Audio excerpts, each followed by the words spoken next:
ಶ್ರೀ ಗುರುಭ್ಯೋ ನಮಃ ಹರಿ ಓಂ ಪೂಜ್ಯಾಯ ರಾಘವೇಂದ್ರಾಯ ಸತ್ಯಧರ್ಮರತಾಯ ಚ ಭಜತಾಂ ಕಲ್ಪವೃಕ್ಷಾಯ ನಮತಾಂ ಕಾಮಧೇನವೇ.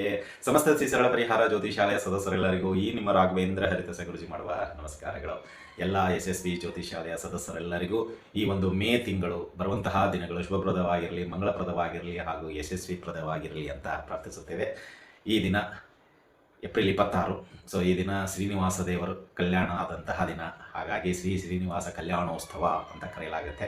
ಸೊ ಈ ಒಂದು ಶುಭ ಸಂದರ್ಭದಲ್ಲಿ ಯಾರೆಲ್ಲ ಈ ಒಂದು ಏಪ್ರಿಲ್ 26ರಂದು ಮದುವೆ ವಧುವರರು ಮಾಡಿಕೊಳ್ತಾ ಇದ್ದಾರೋ ಅವರಿಗೆ ಎಲ್ಲರಿಗೂ ಮದುವೆಯ ಶುಭಾಶಯಗಳು. ಶ್ರೀನಿವಾಸ ದೇವರು ಮತ್ತು ಪದ್ಮಾವತಿ ಆ ನೂತನ ದಂಪತಿಗಳಿಗೆ ಮತ್ತು ವಧುವರರಿಗೆ ಆಯುರಾರೋಗ್ಯ ಭಾಗ್ಯಗಳನ್ನು ಕೊಟ್ಟು ಕಾಪಾಡಲಿ, 100 ವರ್ಷಗಳ ಕಾಲ ಚೆನ್ನಾಗಿ ಬಾಳಿ ಬದುಕಲಿ ಅಂತ ಪ್ರಾರ್ಥಿಸುತ್ತೇವೆ. ಸೊ ಬನ್ನಿ ಹಾಗಾದರೆ ಈ ಒಂದು ಮೇ ತಿಂಗಳಲ್ಲಿ ಮಾಸಿಕ ಭವಿಷ್ಯ ದ್ವಾದಶ ರಾಶಿಗಳದು ಹೇಗಿರುತ್ತೆ ಅನ್ನೋದನ್ನು ನೋಡೋಣ. ಅದಕ್ಕಿಂತ ಮುಂಚಿತವಾಗಿ ಮೇ ತಿಂಗಳು ಗ್ರಹಗಳ ಸಂಚಾರ ಮತ್ತು ಪ್ರಮುಖ ದಿನಗಳು ಯಾವೆಲ್ಲ ರೀತಿಯಲ್ಲಿರುತ್ತೆ ಅದನ್ನು ಕೂಡ ನೋಡುವಂತ ಆಗುತ್ತೆ. ಇಲ್ಲಿ ಮೇ 1ನೇ ತಾರೀಕು ಗ್ರಹಗಳ ಸ್ಥಿತಿಗಳನ್ನು ನೋಡೋದಾದರೆ, ಕುಜ ಶನಿ ಇಬ್ಬರು ಒಟ್ಟಿಗೆ ಮೀನ ರಾಶಿಯಲ್ಲಿ ಇದ್ದಾರೆ. ಅದೇ ರೀತಿಯಾಗಿ ರಾಹು ಕುಂಭ ರಾಶಿಯಲ್ಲಿ, ಕೇತು ಸಿಂಹ ರಾಶಿಯಲ್ಲಿ ಇದ್ದಾರೆ, ಗುರು ಮಿಥುನ ರಾಶಿಯಲ್ಲಿ ಇದ್ದಾರೆ. ಇನ್ನು ಬದಲಾವಣೆ ಅಂತ ಕಾಣೋದಾದರೆ ಇಲ್ಲಿ ಬುಧ, ಕುಜ, ಶುಕ್ರ ಮತ್ತು ಸೂರ್ಯ ಈ ಬದಲಾವಣೆ ಇದೆ. ಕುಜ ಮೀನರಾಶಿಯಿಂದ ಮೇಷರಾಶಿಗೆ ಹೋಗ್ತಾರೆ. ಅದೇ ರೀತಿಯಾಗಿ ಸೂರ್ಯ ಮೇಷರಾಶಿಯಿಂದ ವೃಷಭ ರಾಶಿಗೆ ಹೋಗ್ತಾರೆ. ಇನ್ನು ಬುಧ ಮೇಷರಾಶಿ, ವೃಷಭ ರಾಶಿ ಮತ್ತು ಕೊನೆಯ ಭಾಗದಲ್ಲಿ ಅಂದರೆ ಮೇ 29ಕ್ಕೆ ಮಿಥುನ ರಾಶಿಗೆ ಹೋಗುವಂಥವ್ರು ಆಗ್ತಾರೆ. ಇನ್ನು ಶುಕ್ರನು ಕೂಡ ವೃಷಭದಿಂದ ಮಿಥುನ ರಾಶಿಗೆ ಬರುವಂಥವ್ರಾಗ್ತಾರೆ. ಇದಿಷ್ಟು ಸಂಚಾರಗನುಗುಣವಾಗಿ ಇರತಕ್ಕಂತಹ ಒಂದಿಷ್ಟು ವಿಷಯಗಳು. ಇನ್ನು ಅದೇ ರೀತಿಯಾಗಿ ಪ್ರಮುಖ ದಿನಗಳು ಅಂತ ನೋಡೋದಾದರೆ ಈ ಒಂದು ಮೇ ತಿಂಗಳಲ್ಲಿ, ಸೊ ಇಲ್ಲಿ ಪ್ರಮುಖ ನೋಡೋದಾದರೆ 1ನೇ ತಾರೀಕು ಪೌರ್ಣಮಿ, ಹುಣ್ಣಿಮೆ, ಬುದ್ಧ ಪೂರ್ಣಮಿ ಅಂತ ಕರೆಯಲಾಗುತ್ತಲ್ಲ ಅದು ಇದೆ. ಸೊ ಇಲ್ಲಿ ಅದರ ನಂತರ 2ನೇ ತಾರೀಕು ನಾರದ ಜಯಂತಿ ಬರುವಂಥದ್ದಾಗುತ್ತೆ. 13ನೇ ತಾರೀಕು ಅಪಾರ ಏಕಾದಶಿ ಇದೆ. ಇನ್ನು 15ನೇ ತಾರೀಕು ವೃಷಭ ಸಂಕ್ರಾಂತಿ, ಅಂದರೆ ಇಲ್ಲಿ ಮೇಷರಾಶಿಯಿಂದ ವೃಷಭ ರಾಶಿಗೆ ಬಂದಂತಹ ಸೂರ್ಯ ಈ ಒಂದು ದಿನದಲ್ಲಿ ಇರುವಂಥದ್ದಾಗಿರುತ್ತೆ. ಇನ್ನು 16ನೇ ತಾರೀಕು ಶನಿ ಜಯಂತಿ ಇದೆ, ಜ್ಯೇಷ್ಠ ಅಮಾವಾಸ್ಯೆ ಅಂತಲೂ ಕರೆಯಲಾಗುತ್ತೆ. ಇನ್ನು ಪದ್ಮಿನಿ ಏಕಾದಶಿ 27ನೇ ತಾರೀಕು ಮೇನಲ್ಲಿದೆ, ಜ್ಯೇಷ್ಠ ಹುಣ್ಣಿಮೆ ಇದೆ. ಈ ರೀತಿಯೆಲ್ಲ ಈ ಒಂದಿಷ್ಟು ಪ್ರಮುಖ ದಿನಗಳು ಮೇ ತಿಂಗಳಲ್ಲಿ ಇದೆ. ಸೊ ಮೇ ತಿಂಗಳಲ್ಲಿ ಒಂದಿಷ್ಟು ವಿಶೇಷದೊಂದಿಗೆ ಕೂಡಿದೆ. ಇಲ್ಲಿ ಬುಧ, ಕುಜ ಮತ್ತು ಶುಕ್ರ ಮತ್ತೆ ಈ ಕೆಲವೊಂದು ಗ್ರಹಗಳು ಸಮ್ಮಿಲನದಿಂದ ಕೆಲವೊಂದಿಷ್ಟು ರಾಶಿಗಳಿಗೆ ಅನುಕೂಲತೆಗಳಿದೆ, ಕೆಲವೊಂದು ರಾಶಿಗಳಿಗೆ ಮಧ್ಯದ ಒಂದು ಅನುಕೂಲತೆ ಇದೆ, ಇನ್ನು ಕೆಲವು ರಾಶಿಗಳಿಗೆ ಒಂದು ರೀತಿಯಲ್ಲಿ ಎಚ್ಚರಿಕೆ ರೀತಿಯಲ್ಲಿ ಇರುತ್ತೆ ಅಂತ ಹೇಳ್ಬೋದು. ಅದೆಲ್ಲ ವಿವರನ್ನ ಒಂದೊಂದು ರಾಶಿಯಾಗಿ ಮೇಷರಾಶಿಯಿಂದ ಮೀನ ರಾಶಿಯವರೆಗೂ ಯಾವೆಲ್ಲ ಫಲಗಳು ಸಿಗುವಂಥದ್ದಾಗತ್ತೆ ನೋಡುವ ಬನ್ನಿ.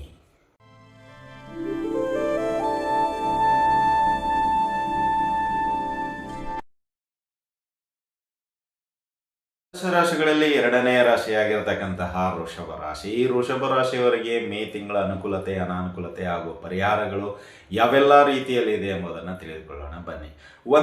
ನಿಮಗೆ ವೃಷಭ ರಾಶಿಯವರಿಗೆ ಈ ತಿಂಗಳಲ್ಲೂ ಜವಾಬ್ದಾರಿ ಜಾಸ್ತಿ ಆಗುತ್ತೆ, ಕೆಲಸದ ಒತ್ತಡ ಜಾಸ್ತಿ ಆಗುತ್ತೆ, ಮನೆಯಲ್ಲಿ ಸದಾ ನಿಮ್ಮನ್ನು ಒಂದಲ್ಲ ಒಂದು ಕೆಲಸಕ್ಕೆ ಕರೆಯುವಂಥದ್ದಾಗತ್ತೆ ಅಂತಲೇ ಹೇಳ್ಬೋದು. ಅಂದರೆ ವೃಷಭ ರಾಶಿಯವರಿಗೆ ಈ ತಿಂಗಳು ಬ್ಯುಸಿ ಶೆಡ್ಯೂಲ್ ಅಂತಲೂ ಹೇಳ್ಬೋದು.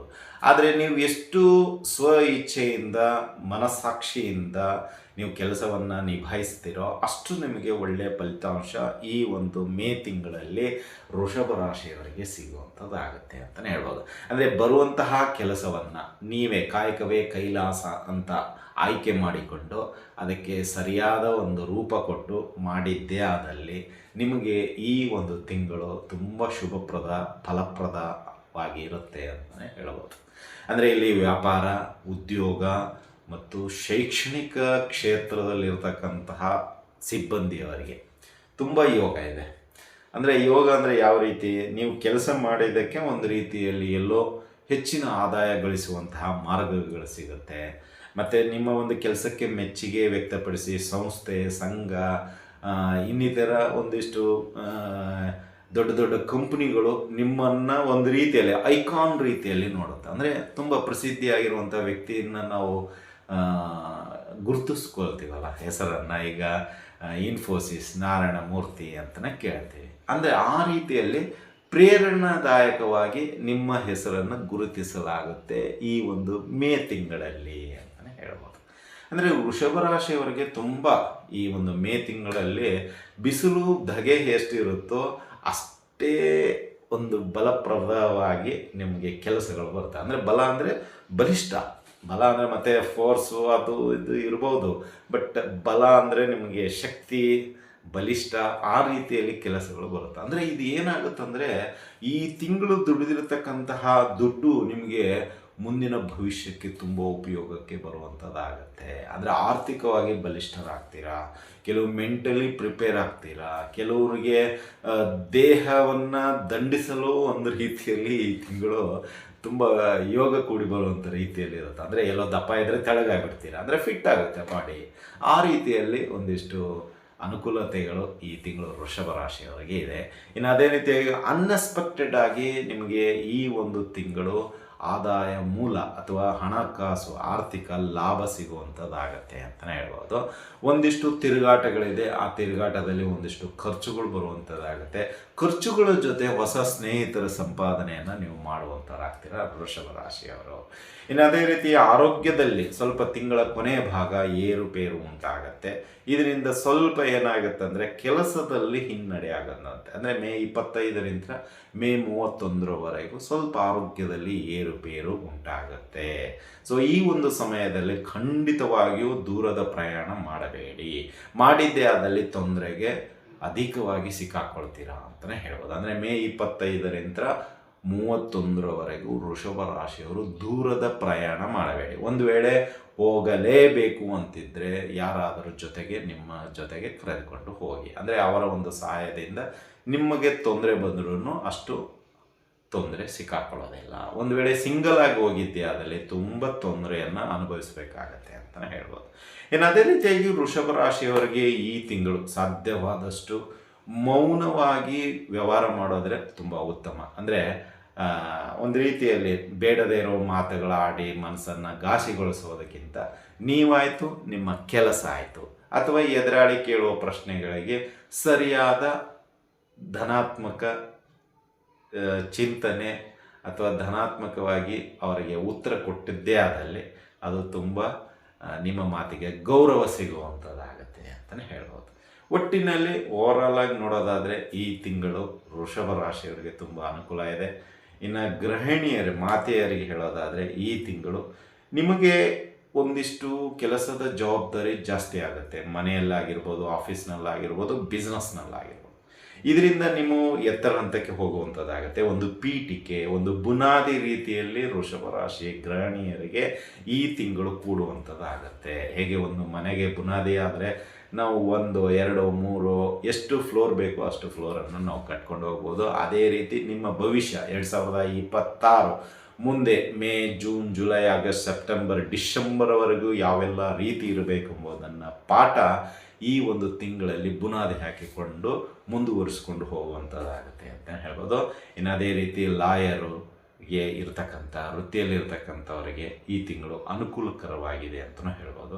ಇನ್ನು ಡಾಕ್ಟರಲ್ಲಿ ಇರ್ತಕ್ಕಂಥವರಿಗೆ ಈ ತಿಂಗಳು ಸ್ವಲ್ಪ ಆದಾಯದ ಪ್ರಮಾಣ ಕಡಿಮೆ ಆಗುವಂಥದ್ದಾಗುತ್ತೆ ಅಂತಲೇ ಹೇಳಬಹುದು. ಇನ್ನು ಮಕ್ಕಳ ವಿದ್ಯಾಭ್ಯಾಸಕ್ಕೆ ಬರೋದಾದರೆ ಈ ತಿಂಗಳು ಅಷ್ಟಕ್ಕಷ್ಟೇ ಇದೆ.